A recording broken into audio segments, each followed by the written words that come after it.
first started, I was just making baits for myself. You know, I would make the baits that I want to throw, which was mostly trout and bluegills, some shad. It just got to a point where I just was having a hard time getting baits. You know, if I couldn't buy the baits on Tackle Warehouse, I didn't have anything to paint. So I started learning the process of making the baits in 2012, and then I started carving baits. I started learning how to mold the baits, and I also started learning how to paint resin, which was, you know, totally different from painting something that was either injected or something that was already painted. So it was just a whole new learning process, and it was a long learning process.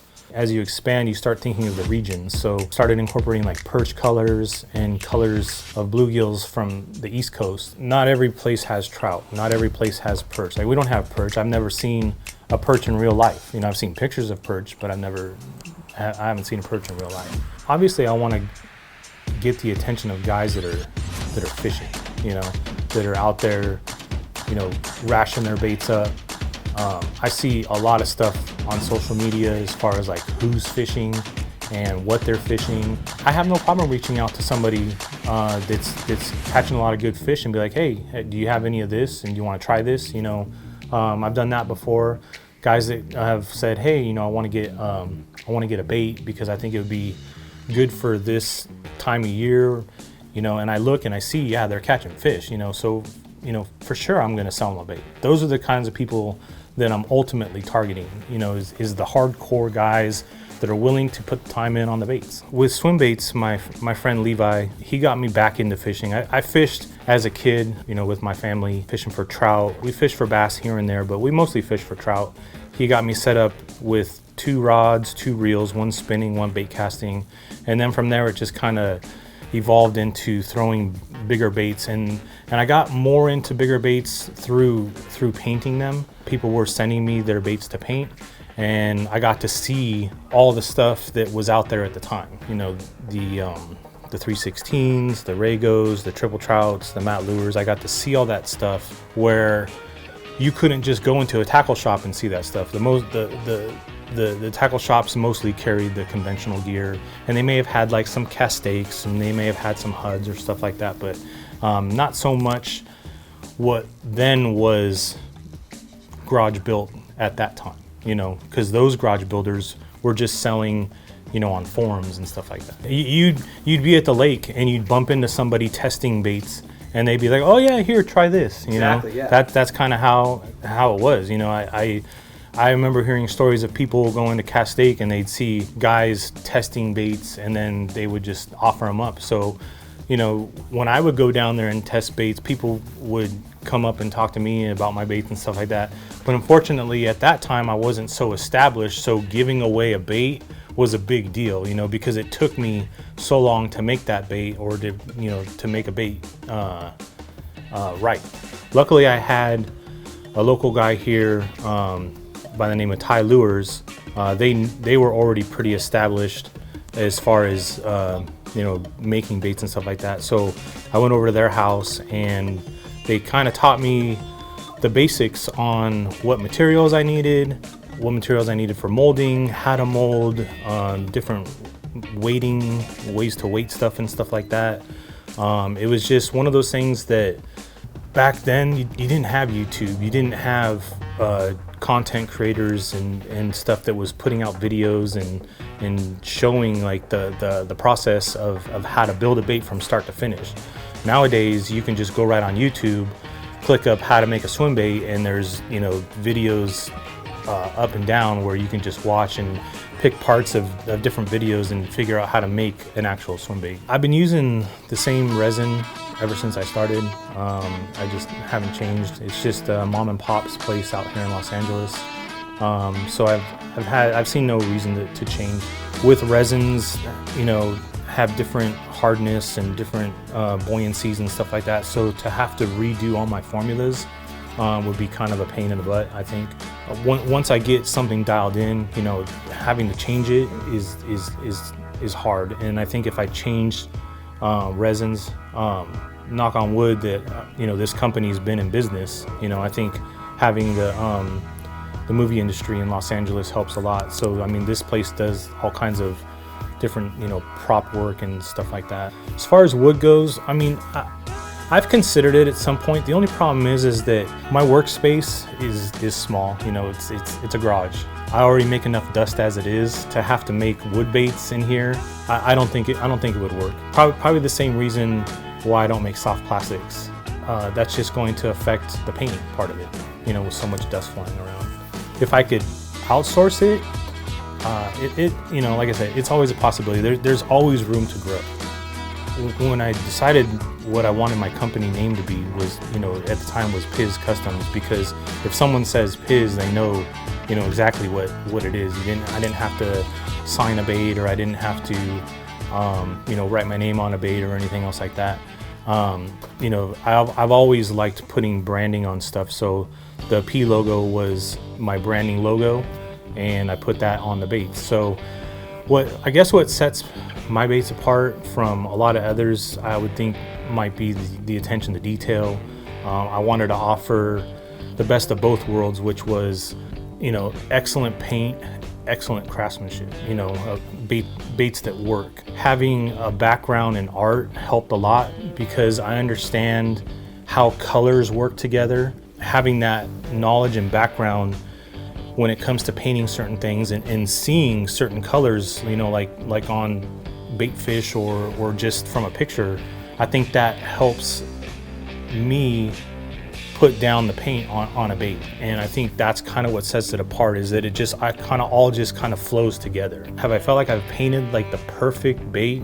I don't think so. I've painted some stuff that I was, super pumped on, super stoked on, and it never worked. And then other stuff which is just basic, like oyster, it's just basic, bone with, some highlights to it, and it outproduces, some of the realistic stuff. I've always wanted to bring, the best of both worlds, which was excellent paint, excellent baits, where, other guys made really, really nice baits, but their paints weren't, super realistic or super clean or anything. So I just wanted to take my experience and my expertise on that and create something that a guy can go out and fish and have the most confidence in.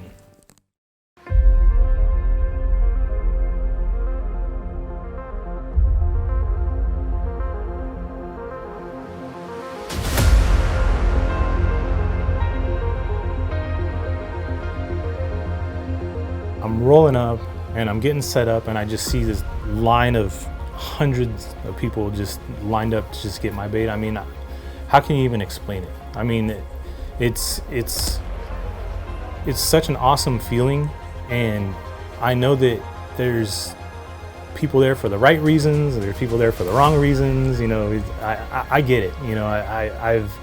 I've been on that side of it too, where at Bassathons I was there early to try to get a bait, that I wanted, and I was waiting in line, to get baits and stuff like that.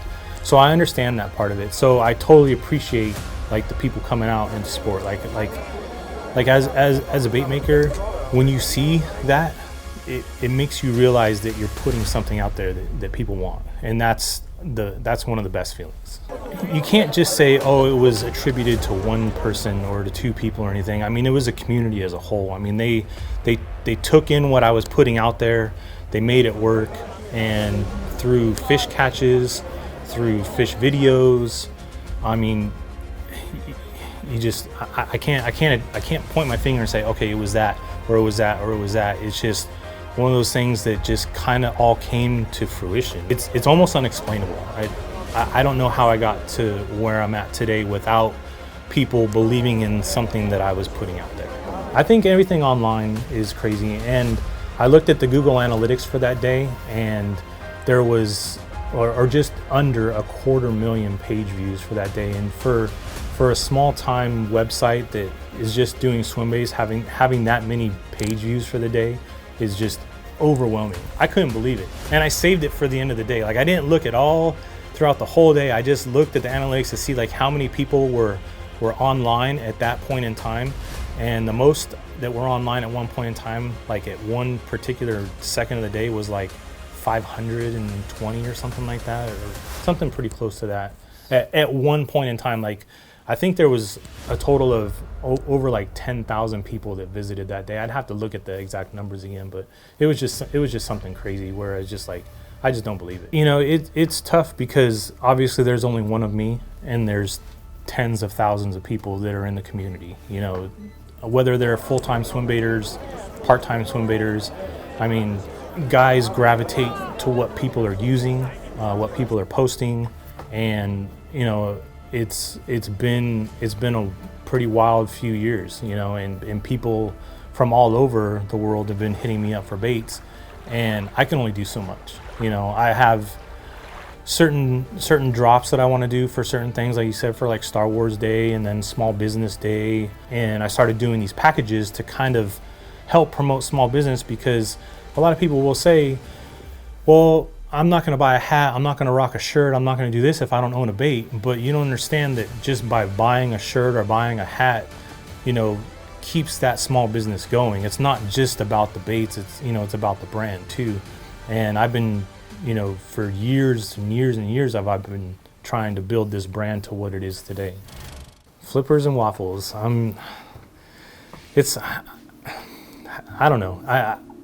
Like, it happens. So what can you, what I can't do anything, you know, about it. It's going to happen. The only thing is that people say like, oh, well, they do it with shoes, they do it with Pokemon cards, they do it with all kinds of stuff. People flip everything. But you got to understand that, like, when you're flipping shoes, you know, you're not really taking anything away from the corporation. You know, the corporation doesn't lose anything.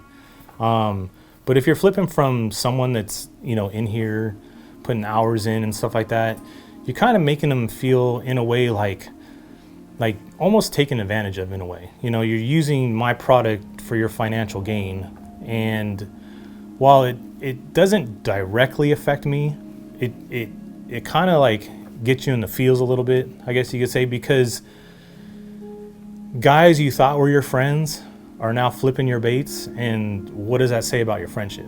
You know, that's like, I don't know, that's the part that one of the parts that bugs me the most. The other part is obviously, so I sell my bait for a retail price, I should be happy, and I am. But the guy that's running the waffle is making more than me, you know?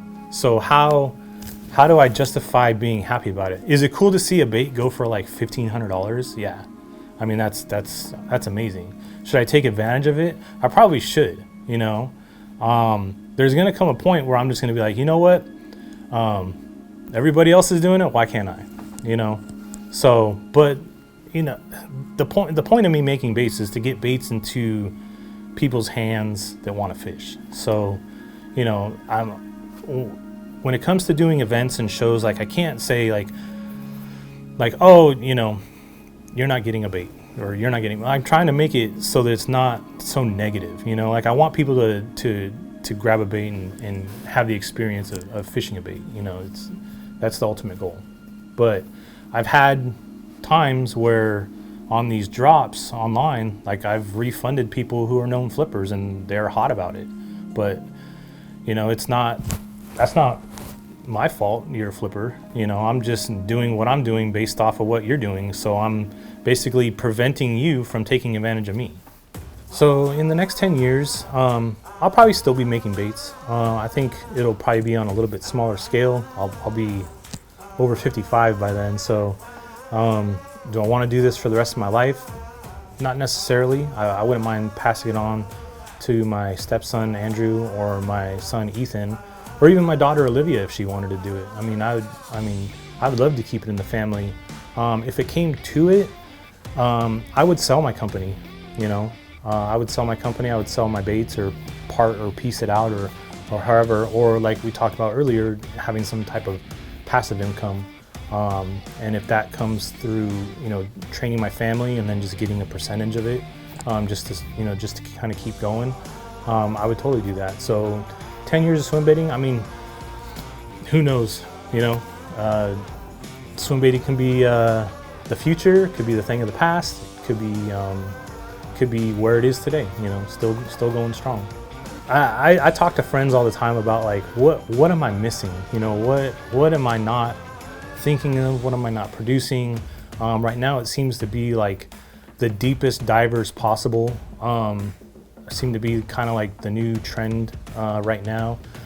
It could be like doubles, you know, like where you have double rig baits. I know they do it for soft baits, but maybe there could be a way to do it for hard baits. Whether it's like top bottom, side to side, you know, really spread out like an umbrella. But I mean, how, you know, you got to think what the ease of use of swim baiting is. I mean, it's already, you know, taxing to be out there throwing these heavy baits that are over, you know, 8, you know, 9, 10 ounce baits. You know, it's already taxing on the shoulders. You got to have the right equipment. So I mean, it's hard to say. I think a lot of people are going to be going towards like the 3D printing aspect of it, so they may come up with something that is revolutionary, that is, you know, a game changer or something like that. But it's all in how you apply it, and then are the fish going to bite it? You know, that's the ultimate thing. Is you can have the coolest bait, the coolest concept, the coolest idea, and it just doesn't get bit. Hopefully, I can push the envelope a little bit on some things, whether it has to do with coming up with cool paint concepts, you know, but ultimately it comes down to what the fish are going to eat. I believe 100% that my baits work if you just use them. A lot of them like to just collect them, which is fine, you know. I'm going to keep making good baits. I'm going to keep painting good baits. So there's always going to be someone that's hungry, that wants to build the best. And a lot of times when you feel like you've accomplished something, you kind of scale back and, you know, like you start getting comfortable. But I mean, that's not me. You know, I still have the drive to be out here working on baits and coming up with new paint schemes and stuff like that. This is Garage Built with Pizz Swimbaits.